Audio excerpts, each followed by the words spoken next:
आराध्य भगवान बजशत तनय तद्धाम बृंदावनम काचित उपासना बजबधु वर्गेण जा कल्पिता।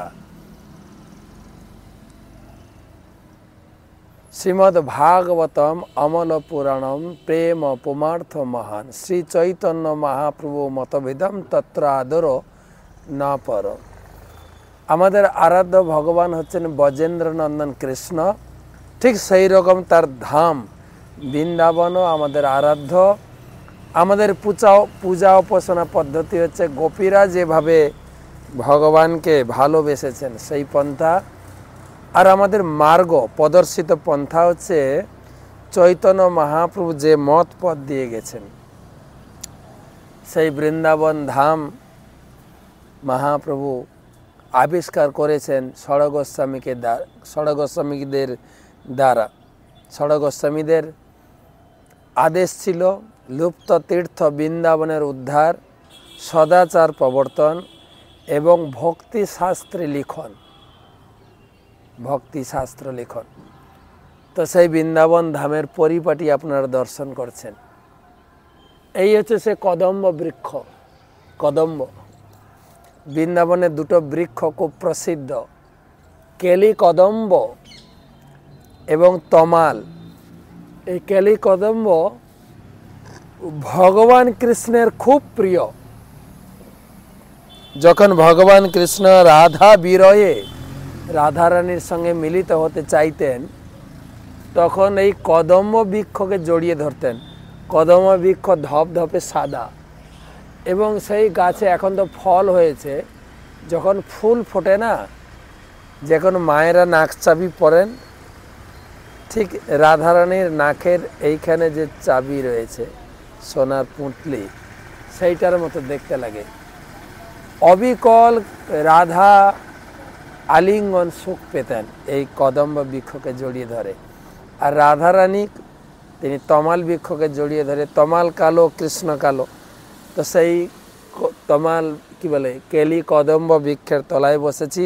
কিন্তু আরেকটা প্রসিদ্ধ এই জায়গার নাম, এটা একটা যমুনার ঘাট, দেখেন এটা যমুনা প্রবাহিত হতো, এটাই সেই যমুনা। এখনো যমুনার নিশানা রয়েছে, যমুনা অনেক দূরে সরে গেছে। আর এই জায়গার নাম হচ্ছে, ওই লেখা আছে দেখেন, পানিঘাট নিকুঞ্জ বন। পানিঘাট, তো এটা একটা ঘাট। আপনাদের যুগল ঘাটে, কেশি ঘাটে নিয়ে গেছি, চির ঘাটে নিয়ে গেছি, কালিয়াদহ ঘাটে নিয়ে গেছি। এটা একটা পানি ঘাট। পানি ঘাট এই জায়গা, এটা ছিল ভরপুর যমুনা। এই কাহিনী আপনারা শুনেছেন, বারে বারে শুনতে ইচ্ছা হয় এই কাহিনী। দুর্বাসা মুনি, সেই বিখ্যাত কাহিনী। দুর্বাসা মুনি সাক্ষাৎ শিবের অবতার ছিলেন। অত্রি অনসূয়া, তারা যখন, অনসূয়া হচ্ছেন কর্দমুনির কন্যা, অত্রি মুনির সঙ্গে তার বিবাহ হয়েছিল। অত্রি অনসূয়া ঘোরতর তপস্যা করেছিলেন এক পায়ের উপরে দাঁড়িয়ে সেই চিত্রকূট পর্বতের কাছে, যেখানে গঙ্গা সাক্ষাৎ প্রবাহিত হয়েছিলেন। অত্রিমুনি অনসূয়াকে জল পিপাসা মেটাতে গিয়ে গঙ্গাকে আনয়ন করেছিলেন। সেই সুন্দর জায়গায় অত্রি অনসূয়া তপস্যা করছেন। হে সৃষ্টিকর্তা, হে পালনকর্তা, হে ধ্বংসকর্তা, আমাদের এই পূজা উপহার শ্রদ্ধাঞ্জলি গ্রহণ করুন। বারবার ডাকছেন। আর এক পায়ে দাঁড়িয়ে একদম তন মন ধ্যান দিয়ে স্বামী স্ত্রী তপস্যা করছেন সৃষ্টিকর্তা, পালনকর্তা, ধ্বংসকর্তা। এক সময় তিন দেবতাই তার সামনে প্রকাশিত হলেন, সৃষ্টিকর্তা ব্রহ্মা, পালনকর্তা বিষ্ণু এবং ধ্বংসকর্তা শিব। হরে কৃষ্ণ হরে কৃষ্ণ, আর তাদের সেই কুঞ্জ, তাদের সেই তপস্থলী আলোকে, দিব্য আলোকে তাদের তপস্যার চোখ খুলে দেখলেন তিন ঠাকুর সামনে দণ্ডবত প্রণাম করলেন, পঞ্চাঙ্গ প্রণাম করলেন। হরে কৃষ্ণ হরে কৃষ্ণ, কৃষ্ণ কৃষ্ণ হরে হরে, হরে রাম হরে রাম, আমাদেরকে ডেকেছে, রাম রাম हरे हरे हरे कृष्ण हरे স্বামী স্ত্রী দুইজন বলেন আমরা তো একজনকে ডেকেছি, আপনারা তিনজন এসেছেন। বলে তুমি একজনকে ডেকেছ, তিন রূপে ডেকেছ, সৃষ্টিকর্তা পালনকর্তা ধ্বংসকর্তা, তিনজনের কাজ তো আলাদা, তাই আমরা তিনজন এসেছি। সেই সুযোগ গ্রহণ করে স্বামী স্ত্রী দুইজন বিনম্রভাবে বলেন তিনজন যখন এসেছেন, তিনজনই আমাদের পুত্র রূপে তিন পুত্র বিষ্ণু অংশে দত্তাত্রেয় এবং ব্রহ্মাংশে সোম এবং শিব অংশে দুর্বাসা। শিবের মতোই গুণাবলী, অল্পে সন্তুষ্ট আর অল্পে ক্ষুব্ধ হয়ে তিনি বৃন্দাবনে আসতেন। বৃন্দাবনের ব্রজবাসী লালু, রাধিকা এবং রাধা কৃষ্ণ একদিন আসছেন রাধারানী তার সখীদের নিয়ে খেলাধুলা করছেন। দূর থেকে দেখতে পেয়েছেন বালিকারা, সখীরা এবং রাধারানী দর্শন করেছেন। দুর্বাসা মুনি আছে, দুর্বাসা মুনিকে সবাই চেনেন, ছোট বড় সবাই চেনেন। অল্প ক্রোধে অভিশাপ, আর যদি সন্তুষ্ট হন আশীর্বাদ। সব সখীরা ভয়ে পালিয়ে গেছেন। রাধারানী দাঁড়িয়ে আছেন হাত জোর করে। দুর্বাসা মুনি আসে তার চরণ ছুঁয়ে প্রণাম করেছেন। দুর্বাসা মুনি অতীব সন্তুষ্ট হয়ে জড়িয়ে ধরেছে।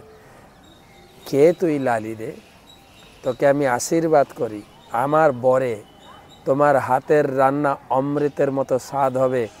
তোমার হাতের রান্না যে খাবে তার আয়ু আরোগ্য বল বৃদ্ধি হবে। বৃন্দাবনের প্রতিটি মানুষ রাধারানীর প্রতি দুর্বাসার এই বরের কথা সবাই জানতেন।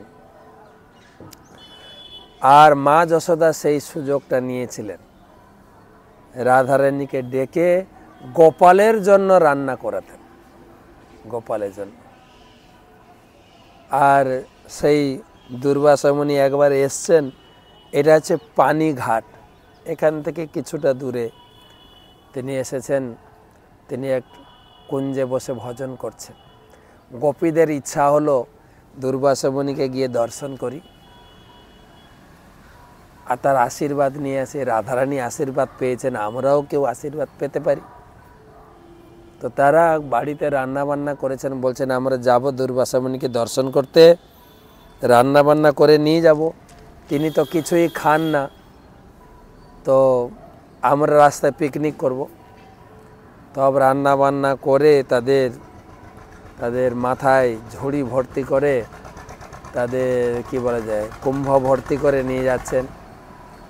আস্তে আস্তে এই যমুনা, তো যমুনার তীরে এসে দেখছেন ভরপুর যমুনা পার হব কি করে। তাদের তো একমাত্র আশা গোবিন্দ।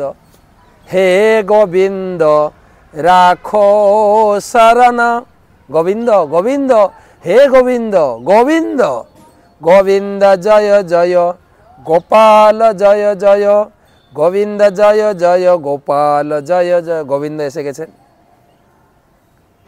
গোবিন্দ বলছেন তোমরা আমাকে ডেকেছ? বলছে হ্যাঁ গো, আমরা যাচ্ছি দুর্বাসা মুনির দর্শন করতে, কিন্তু যমুনা পার হবো কি করে, তুমি একটু সাহায্য করো না প্লিজ গোবিন্দ, আমরা যাই দুর্বাসা মুনিকে দর্শন করে আসবো।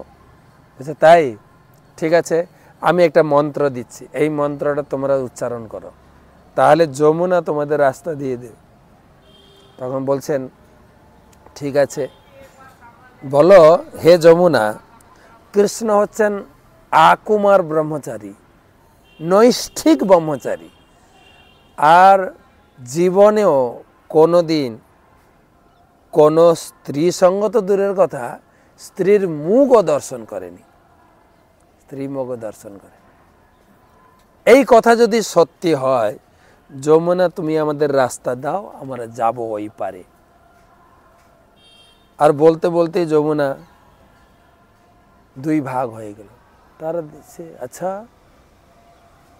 কৃষ্ণ একটা মিথ্যাবাদী, এটা সত্য কথা নাকি, আমাদের সঙ্গে সবসময় বিহার করেন, আর সে কিনা বলে আমি নৈষ্ঠিক ব্রহ্মচারী, কোনো স্ত্রীর মুখ দেখি নাই, এটা কি করে হয়। যাই হোক, তাদের যেতে হবে। হ্যাঁ, তারা পেরিয়ে গেলেন। কৃষ্ণ বললেন যদি যদি এ কথা সত্য হয় তাহলে যমুনা রাস্তা দেবে। তারা বলতে চাইছিল না মন্ত্রটা, কিন্তু যেতে তো হবে। তারা পরীক্ষা করে দেখলো এই কথাটা সত্য কিনা। কথাটা তো সত্য নয়, কিন্তু তারাও বললো কৃষ্ণ যেরকম বললেন যমুনা, এই কৃষ্ণ হচ্ছেন নৈষ্ঠিক ব্রহ্মচারী, কোনোদিন কোনো স্ত্রী মুখ দর্শন করেন। এই কথা যদি সত্যি হয় তুমি আমাদের রাস্তা দাও। বলতে বলতে রাস্তা রেডি, তারা পেরিয়ে গেলেন। পেরিয়ে গিয়ে দুর্বাসা মুনির কাছে যার যার বাড়িতে যত রান্না বা খাদ্যদ্রব্য প্রস্তুত করেছিলেন সব নিয়ে দুর্বাসা মুনির সামনে রাখলেন। আর দুর্বাসা মুনি সব খেতে শুরু করলেন। এরা তো দেখে অবাক, আরে আমরা তো জানতাম এর নাম দুর্বাসা, যিনি কেবল দুর্বা ঘাসের রস খায়, এটা শাস্ত্রে লেখা আছে, সর্বজনবিদিত, সবাই জানে এটা। সে আজকে সব খাচ্ছে, তাহলে এই কথা মিথ্যা, তিনি কেবল দুর্বা ঘাসের রস খান, এটা তো মিথ্যা। কিন্তু বলা যাবে না, বলে আবার অভিশাপ দিয়ে দেবেন, হ্যাঁ সর্বনাশ হয়ে যাবে। কেউ কিছু বলছে না, শুধু একে অপরের মুখের দিকে তাকাচ্ছে। তারপরে দুর্বাসা মুনি সব গ্রহণ করলেন, সব খেয়ে ফেললেন। তো খালি ভাণ্ড নিয়ে সবাই মাথায় নিয়ে বলছেন, ঋষিবর আমরা যাব, আমাদের বৃন্দাবনে ফেরত যাব, কিন্তু যমুনা ভরপুর, যমুনা পেরোবো কী করে? আসার সময় কৃষ্ণ আমাদের সাহায্য করেছিলেন, আপনি কিছু বলুন যাতে আমরা সহজে যমুনা পেরিয়ে নির্বিঘ্নে বাড়ি পৌঁছে যেতে পারি। দুর্বাসা বলছে ঠিক আছে, আমি একটা মন্ত্র বলছি, এটা মুখস্থ করো এবং যমুনার তীরে গিয়ে এই কথাটা বলবে দুর্বাসা মুনি কেবল দুর্বা ঘাসের রস খান, আর তিনি কিচ্ছু গ্রহণ করেন না। এই কথা যদি সত্যি হয়, যমুনা তুমি আমাদের রাস্তা দাও। এরা আবার চিন্তা করছে, একে তো কৃষ্ণ মিথ্যাবাদী, দুর্বাসা মুনি আমাদের সামনে সব খেলো, আবার বলে কিনা কিছু খাইনি। আবার কেমন বৃন্দাবনটা যেন সব মিথ্যাতে পরিপূর্ণ হয়ে যাচ্ছে না, তো কেমন কেমন সব। কিন্তু কেউ কিছু বলছে না, কিন্তু বললে দুর্বাসা মুনির অভিশাপ হতে পারে। যাই হোক, তারা সব চুপচাপ দুর্বাসা মুনিকে প্রণাম করে খালি ভাণ্ড নিয়ে ফিরছেন। রাস্তায় এসে এসে নিজেরা কথা বলছে, কেমন হয়ে গেল না দুনিয়াটা। কৃষ্ণ একটা মিথ্যাবাদী, যমুনা একটা মিথ্যাবাদী, দুর্বাসা একটা মিথ্যাবাদী। যাই হোক, হ্যাঁ এখন চুপচাপ কিছু বলো না, আমাদের যমুনা পেরিয়ে ঘরে পৌঁছাতে হবে। যমুনা তীরে এসে যমুনা ভরপুর বইছে। বলছে যমুনা তুমি আমাদের রাস্তা দাও, এই কথা যদি সত্য হয় তুমি অবশ্যই আমাদের রাস্তা দেবে। যে দুর্বাসা মুনি তিনি কিছুই গ্রহণ করেন না, কেবল দুর্বা ঘাসের রস, এই কথা যদি সত্যি হয় তুমি আমাদের রাস্তা দাও। বলতে বলতে যমুনা দুভাগ হয়ে গেল, চলে এলেন। তো তারা চিন্তা করতে করতে ঘরে পৌঁছালেন, কিন্তু ঘরে এসে দেখছেন তারা যেরকম রান্না করেছিল ওই রকমটি ভরপুর আছে। অর্থাৎ দুর্বাসা মুনি কিচ্ছু গ্রহণ করেন, ওখান থেকে নিয়ে তাদের পৌঁছে দিয়েছে ঘরে। যে দুর্বাসা মুনির যে যোগশক্তি, ভগবান কৃষ্ণের যে যোগশক্তি দেখালেন, যদিও এই যমুনা ভরপুর ছিল, আমরা তো ওই মন্ত্র বলে পার হতে পারবো না। এখন ব্রিজ বানিয়ে দেওয়া হয়েছে, যমুনার ব্রিজ, এই ব্রিজের উপরে লোক পারাপার করে। জল বর্ষাকালে কিছুটা থাকে, এখন তো শুকিয়ে গেছে। তো সেই দেখাতে চাইলেন যে দুর্বাসা মুনি কেবল দুর্বা ঘাসের রস খান, কৃষ্ণ অবশ্যই নৈষ্ঠিক ব্রহ্মচারী, কৃষ্ণ কোনো পরস্ত্রী বা স্ত্রী সঙ্গ করেন না, তিনি তার ভক্তদের সেবা গ্রহণ করেন, ভক্তরা তার সঙ্গে বিহার করতে চায়। এই তত্ত্বটা ভালো করে বুঝতে হবে। ভগবান শ্রীকৃষ্ণ যখন দ্বারকায় ছিলেন, 16,108 মহিষী ছিলেন, তারা সেবা করতেন, কিন্তু সব সময় তিনি শ্রীদাম, সুদাম, দাম, বসুদাম, ললিতা, বিশাখা, রাধারানী চিন্তা করতেন। তারা বলেন আমরা এত সুন্দরী, সব ছিল রাজকন্যা, সুন্দরী, তথাপি কৃষ্ণকে আকৃষ্ট করতে পারেননি, কৃষ্ণকে তারা বশীভূত করতে পারেননি। কৃষ্ণ কামুক নন তো, কৃষ্ণ তো আত্মারাম পুরুষ, কৃষ্ণ হচ্ছেন তিনি জগৎ জীবন, সকলের জীবন স্বরূপ ভগবান কৃষ্ণ তিনি মনুষ্যরূপে এইখানে লীলাবিলাস করেছিলেন। এই বৃন্দাবন ধাম তা লীলাবিলাসে পরিপূর্ণ। প্রত্যেকটি গাছ, প্রত্যেকটি মাটি, প্রত্যেকটি ধূলিকণা, প্রত্যেকটি লতাগুল্ম সব ভগবানের স্পর্শ পেয়েছেন।